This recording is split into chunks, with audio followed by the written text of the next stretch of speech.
I can't tell you enough, Philadelphia, when Ben Simmons comes back here with whatever team he's on, please, the most venomous, violent boo we can muster up as a fan base, please boo the hell out of Ben Simmons. And then obviously cheer him when we're going to get our many, many frosty freeze-outs. That's what I'm going to say. When he comes back here and he misses his free throws, give us the frosty freeze-outs. We got to get something out of this deal. If we're not going to get past the second round of the playoffs with Ben Simmons, then we better get some damn frosty freeze-outs. I want my frosty. All right, the fat kid in me is done speaking. Now, in all seriousness, when it comes to everything with Brian Windhorst, I know some people have a tendency not to believe Windhorst when he starts talking in general. I happen to like Brian Windhorst, but I will say this. I always try to consider the source and who the source is connected to. In this case, the source is Brian Windhorst. The people giving him information is Clutch Sports. Clutch Sports is LeBron James. Brian Windhorst is LeBron James' camp. Ifto facto, connect the dots. This is information coming from Clutch Sports. Now, notice the beginning part of this conversation. Just one more time. Listen to that. One of the messages that Ben has sent back towards Philly is that...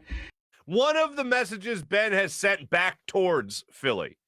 Not necessarily he is texting with Philly front office, the Philly front office, the Sixers front office, but he sent it back towards them, which just lets me think that it's all about the agent. It's all about the agent because he texted. It's not he texted Daryl Morey. One of the things he texted Elton Brand. It's not what he texted Doc Rivers. It's what made its way back. So it really, for me, at least alludes to the idea that it didn't come directly from Ben Simmons. And you hear how Brian Windhorst is kind of stumbling around in that. He's trying to word it properly because I don't think he wants to really go against any other report that's been out there that is most likely true that Ben just ain't talking to the front office now. And if this is about, first off, this is what pissed me off so much when Joel Embiid said what he said about y'all fans got to be better because people directly associated that with Ben Simmons. And that's what just drove me crazy. And that's not the case at all. What this comes down to is Joel Embiid coming out after the Sixers lost to the Hawks in Game 7 and said, yeah, I think the turning point in the game was when we had that dunk with about 3:30 left in the fourth quarter, and we passed up on it and we missed some free throws. Everybody knew what he was doing. It was Ben Simmons and the pass to Thibault, as we've talked about a million times already. Then Doc Rivers also addresses the media, and he gets asked if you can win a championship with Ben Simmons, and Doc Rivers is like, you got me. I don't know if I can win with Ben Simmons. That's probably what Ben is pissed about, more so than any fan. The fact that he was also almost dealt for James Harden, that's what he's probably pissed about. Even though if you're an NBA player and somebody says, hey, we're thinking about trading you for James Harden, I'm thinking I'm pretty damn good. It's not, hey, Ben, so we were on Twitter, okay? And there was this guy. Hank in the Northeast. And Hank in the Northeast said that you need to be traded for a rack of basketballs. And we're just really considering doing it. We're trying to be professional, so we want to give you the heads up that when you see an extra rack of basketballs here, or at least on the way in while you're on your way out, I just don't want you to be surprised. Okay? All right, we just don't want you to be surprised. James Harden's a compliment if you're getting traded for James Harden there, Ben Simmons. But the thing that's probably a little bit harder to take is, without question, the idea of your teammates saying you're the reason they lost or that they can't win with you. That's the bigger issue in all of this. No doubt. That's the bigger issue in all of this.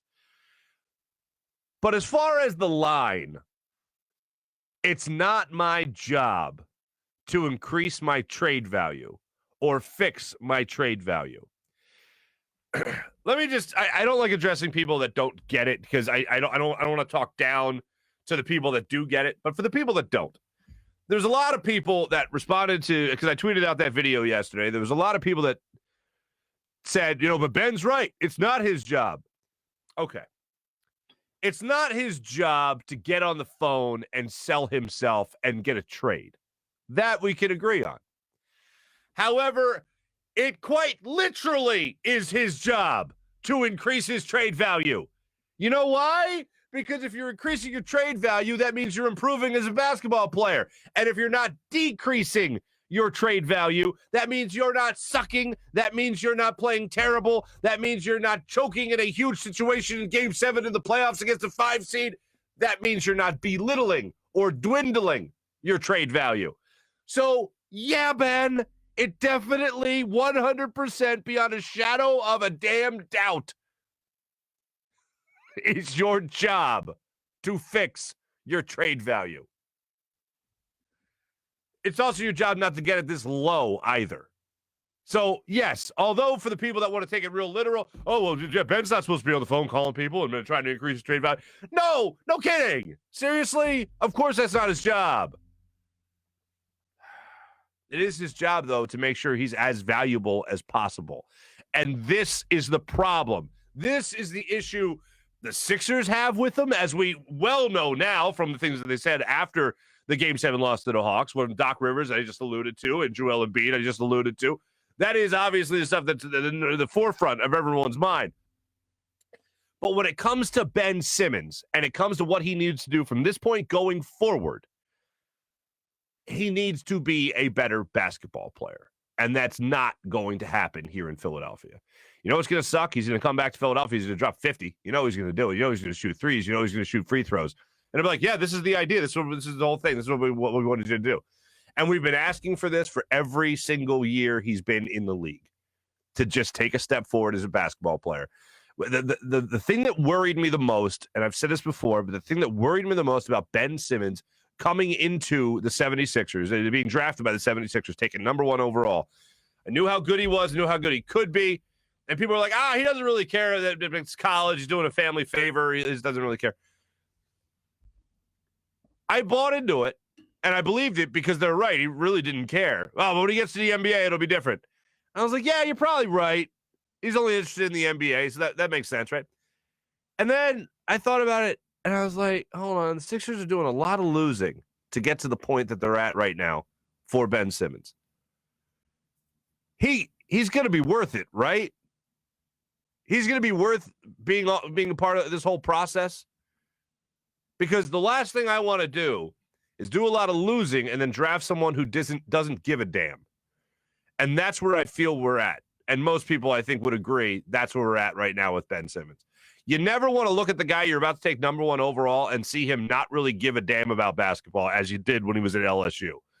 Now, I'm not saying I watched him then and said, nope, I'm not taking him at number 1. Forget it. And you never want to see that guy play for your team. The other option at the time was Brandon Ingram, right? And I really like Brandon Ingram. I loved the shooter. Most people loved the shooter. But when it came to who you're going to take, it was Ben Simmons. Man, watching him at LSU, he's the exact same player we watch now. I remember showing you guys the shot chart of the 42-point game, I want to say it was, he had at LSU. Every single point was in the paint at LSU. Every single point. So people will say, oh, he shot in college or he shot in high school. Yeah, did he? Like high school, maybe. I haven't seen too many shot charts from his days down in Florida, but LSU, it was all inside the paint. And he is the exact same player. And he could be so damn good. He could be an MVP time and time again, at least in the conversation, time and time again, if he just shot a basketball and hit his free throws. He's that good a basketball player. But guess what?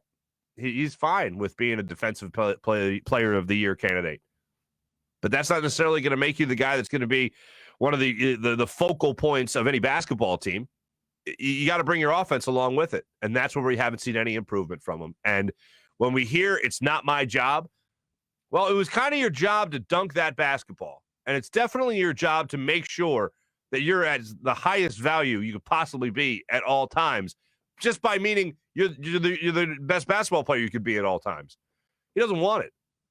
Ben Simmons, to me, is a guy that is a classic case of loving what basketball brings him, but not loving what he can give back to the game.